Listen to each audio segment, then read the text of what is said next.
How to design your environment for success. During the energy crisis and oil embargo of the 1970s, Dutch researchers began to pay close attention to the country's energy usage.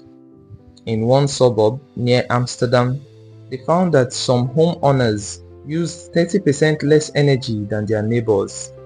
Despite the homes being of similar size and getting electricity for the same price, it turned out the houses in this neighborhood were nearly identical except for one feature: the location of the electrical meter. Some had one in the basement, others had the electrical meters upstairs in the main hallway.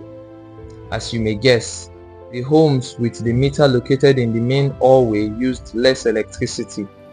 When their energy use was obvious and easy to track, people changed their behavior. Every habit is initiated by a cue, and we are more likely to notice cues that stand out. Unfortunately, the environments where we live and work often make it easy not to do certain actions because there is no obvious cue to trigger the behavior. It's easy not to practice the guitar when it's tucked away in the closet. It's easy not to read a book when the bookshelf is in the corner of the guest room. It's easy not to take your vitamins when they are out of sight in the pantry. When the cues that spark a habit are subtle or hidden, they are easy to ignore.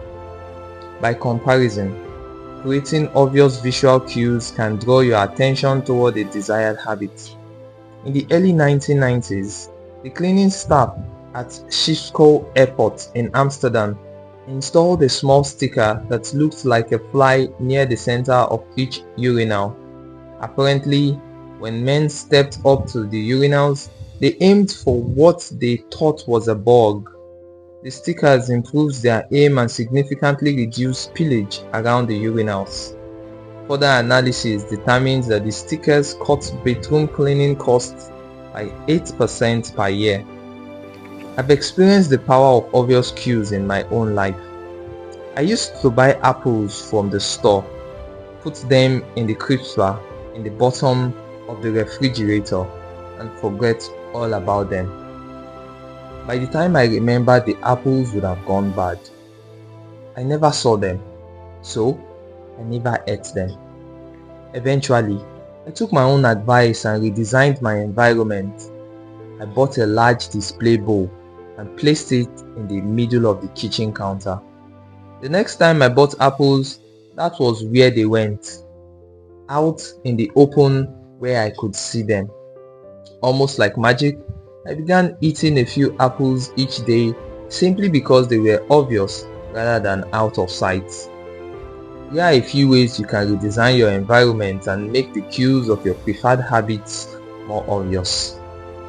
If you want to remember to take your medication each night, put your pill bottle directly next to the facet of the bathroom counter. If you want to practice guitar more frequently, place your guitar stand in the middle of the living room. If you want to remember to send more thank you notes, keep a stack of stationery on your decks. If you want to drink more water, fill up a few water bottles each morning and place them in common locations around the house. If you want to make a habit a big part of your life, make the cue a big part of your environment. The most persistent behaviors usually have multiple cues. Consider how many different ways a smoker could be prompted to pull out a cigarette. Driving in the car, seeing a friend smoke, feeling stressed at work, and so on. The same strategy can be employed for good habits. By sprinkling triggers throughout your surroundings, you increase the odds that you will think about your habits throughout the day. Make sure the best choice is the most obvious one. Making a better decision is easy and natural when the cues for good habits are right in front of you. Environment design is powerful not only because it influences how we engage with the world, but also because we rarely do it. Most people live in a world others have created for them, but you can alter the spaces where you live and work to increase your exposure to positive cues and reduce your exposure to negative ones. Environment design allows you to take back control and become the architect of your life. Be the designer of your world and not merely the consumer of it.